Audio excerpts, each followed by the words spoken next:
Assalamualaikum warahmatullahi wabarakatuh. Perkenalkan, nama saya Iqbal Zakwan dan ini teman saya Haidar Muzafan.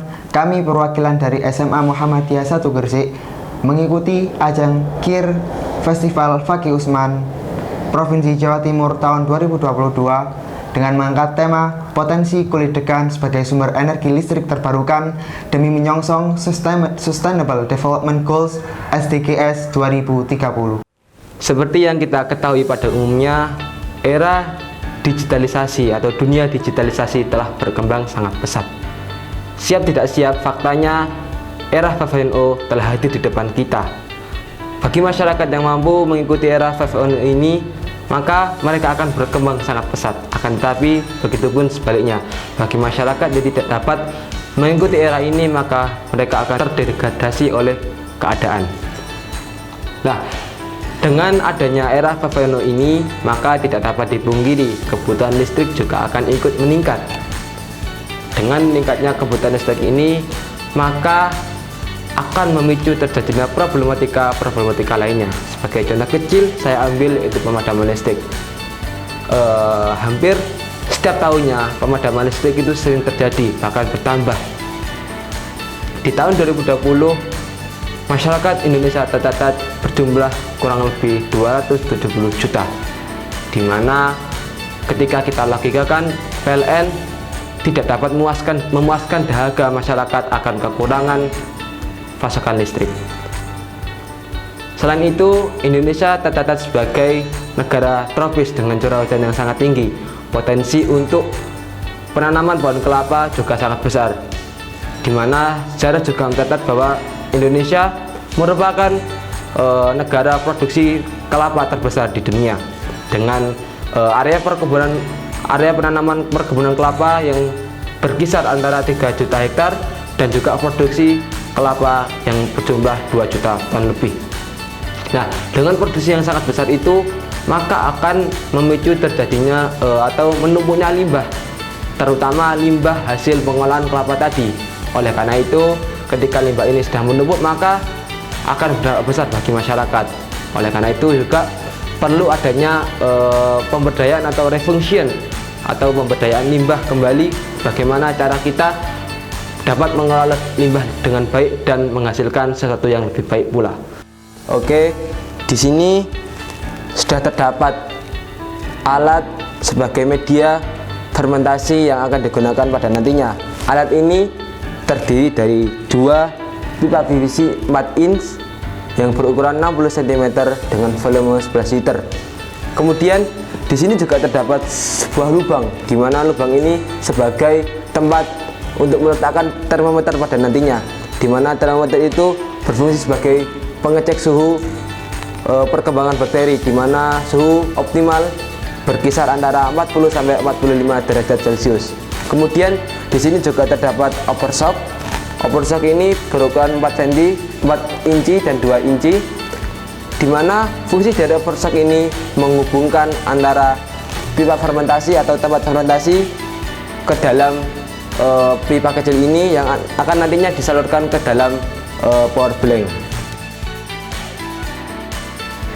Di dalam tabung fermentasi tadi terdapat pipa PVC 3 inci yang di dalamnya dipasang atau terdapat biobol.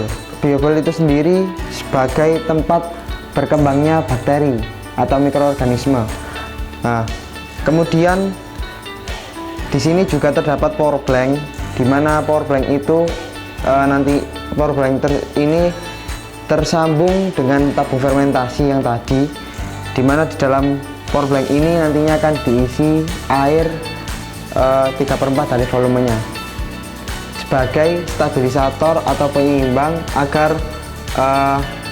gas yang ada di dalam tabung fermentasi tidak meledak. Kemudian sebagai acuan atau indikator berhasilnya reaksi di dalam tabung fermentasi, maka kita dapat melihat di plastik di sini lubang yang ditutup dengan plastik ini, ketika terdapat bulir-bulir air atau titik-titik air dan ketika dilepas baunya harum, maka reaksi di dalam tabung fermentasi tadi dapat dikatakan berhasil. Cara kerja tabung fermentasi ini sebelumnya kita masukkan dulu bahan-bahan untuk proses fermentasinya, yakni yang pertama kulit degan sebagai bahan utama, kemudian aktivator organik sebagai nanti yang proses pengembangbiakan bakteri, kemudian garam sebagai katalisator, serta air sebagai campuran. Nah, setelah bahan-bahan tadi dimasukkan, maka pipa tabung fermentasi tersebut ditutup dengan pipa yang di dalamnya terdapat biobol. Kemudian pipa spiral ini dipasangkan ke lubang-lubang yang ada. Nah, satunya dipasang di situ. Setelah proses fermentasi selama 20 hari akan dihasilkan cairan fermentasi kulit degan, di mana cairan inilah yang nantinya menjadi sumber energi listrik yang dapat menghantarkan sumber energi listrik alternatif. Nah, untuk membuktikan apakah cairan fermentasi kulit degan ini dapat menghantarkan listrik atau tidak, kita melakukan sebuah uji coba menggunakan rangkaian alat ini. Nah, untuk membuktikan apakah cairan fermentasi kulit degan ini dapat menghantarkan listrik, kita membutuhkan beberapa komponen. Di antaranya yakni wadah kayu ini, kemudian wadah untuk sebagai wadah lempeng tembaga dan lempeng sengnya. Nah, di sini kita membutuhkan lempeng tembaga dan lempeng seng, kemudian spons topi serta karton sebagai isolator dan sebagai tempat untuk menyemprot cairan fermentasi kulit degan ini. Nah, untuk membuktikannya, kita hanya perlu menyemprotkannya saja.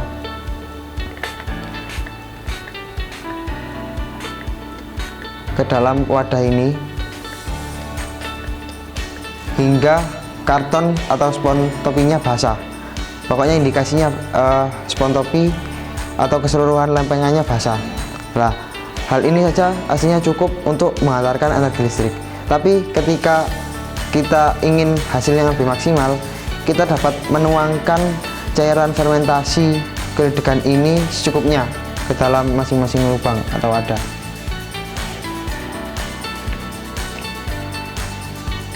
Nah, ketika sudah kita tuangkan, kita coba apakah berhasil atau tidak. Bisa kita lihat lampu indikatornya menyala, maka dapat kita ketahui ada aliran listrik yang mengalir di rangkaian ini. Selain berfungsi untuk menyalakan lampu LED tadi, maka fungsi lain atau fungsi berikutnya cairan ini yaitu untuk menyalurkan energi ke dalam sebuah alat yang bernama elko, di mana elko sendiri fungsinya sama dengan baterai, jadi menyimpan energi listrik agar bisa disalurkan ke yang lainnya. Namun sebelum itu marilah kita tes elko ini supaya dapatkan energi listrik ke dalamnya. Setelah dites selama beberapa saat, maka coba kita buktikan ke dalam pembuktian apakah elko ini dapat menyalurkan energi untuk bisa menyalakan lampu LED ini. Jikalau terbukti, maka cairan ini juga bisa untuk menyalurkan energi ke dalam elko. Mari kita buktikan apakah terbukti hasilnya. Semoga saja terbukti.